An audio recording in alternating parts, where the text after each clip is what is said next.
My name is Moryel. I'm an 11th grader at YULA Girls High School. Today I'm going to be presenting my project on protein-protein interactions in HPV, also known as human papillomavirus. So, as Kim said, my mentor's name is Shobhana Natarajan. She's originally from India. She earned her PhD in genetics, a master's in biotechnology, a bachelor's in microbiology. She now works for Rita Pharmaceuticals and develops medical affairs infrastructure. And I really enjoyed this experience with her. This is my first year doing magic, and so she had a lot of insight, and she's one of those people that she didn't just wait for me to, conduct everything myself. She really helped me because it was my first year, and so I wasn't sure at the beginning what I was doing exactly, but she really helped me get the resources that I need to do my project. So before I start, so magic is really a program where students from all over the world can come and make a project on any field in the STEM field. And so a lot of students go into tech. For me, I'm interested in biology and medicine. So I'm one of the first students to actually conduct a medical project. And so at first it was hard to find the resources, but with a lot of work, we determined that we would do something virtually rather than hands-on. Okay, so to start, HPV is the human papillomavirus. It's the leading cause of cervical cancer. So there's over 200 strains of it, and what I did was I worked with 4 specific types, type 6, 11, 16, and 18.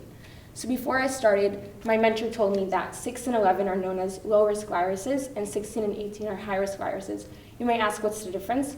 The difference is that low-risk viruses don't cause so much harm as do high-risk viruses, and the effects are less significant.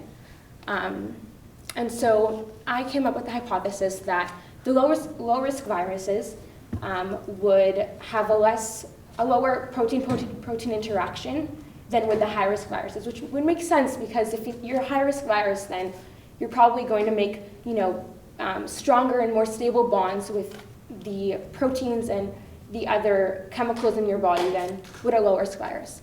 So HPV, there are, you guys may have learned, I think a lot of you guys are in honors biology. So once the human papillomavirus enters into a cell, into a normal cell, it has its own viral proteins. So the ones that I worked with are E6 and E7. These are known as oncoproteins. And in our own bodies, we have 2 tumor suppressor proteins known as P53 and PRB. And so what these E6 and E7 proteins do is that they interact with this P53 and RB1 proteins, and they inhibit and limit their ability to function as tumor suppressors, which means that if a person is infected with this HPV virus, that they would develop the signs of HPV, and they would have tumors, and the functions of P53 and PRB would be inhibited and lead to cancer. So I began by conducting a phylogenetic analysis of 25 strains of HPV.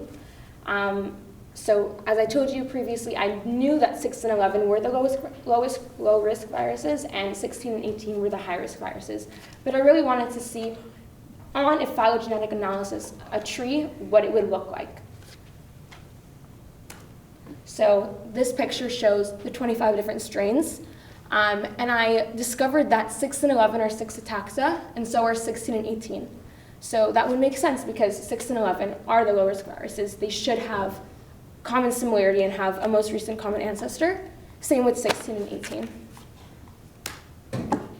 So next, I used a variety of sources and websites. You might be familiar with BLAST and PAVE, NIAD.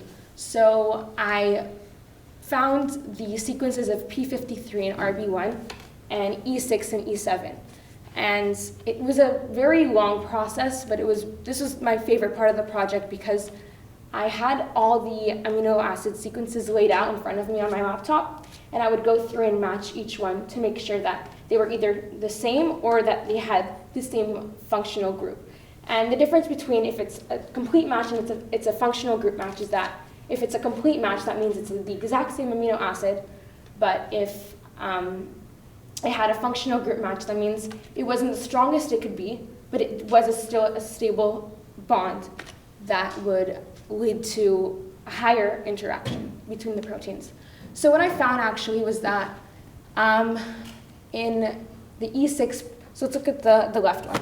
For the E6 protein, type 16 and type 18 had the most similarity with the reference genome in the human genome, and which would make sense again because, you know, the more matches you have, the better stable bonds you have, and more connection and more interaction, which would lead to the bonds being more stable, and the E6 and E7 proteins would have a much higher effect. And going back to that one, so type 16, type 18 were high, type 6 and type 11 were the exact same. On the right side, we have type 16 had actually the same amount of similarity with type 11 and type 6 for the amino acid matches, but overall type 16 and type 18 did have a higher percentage of a functional group match.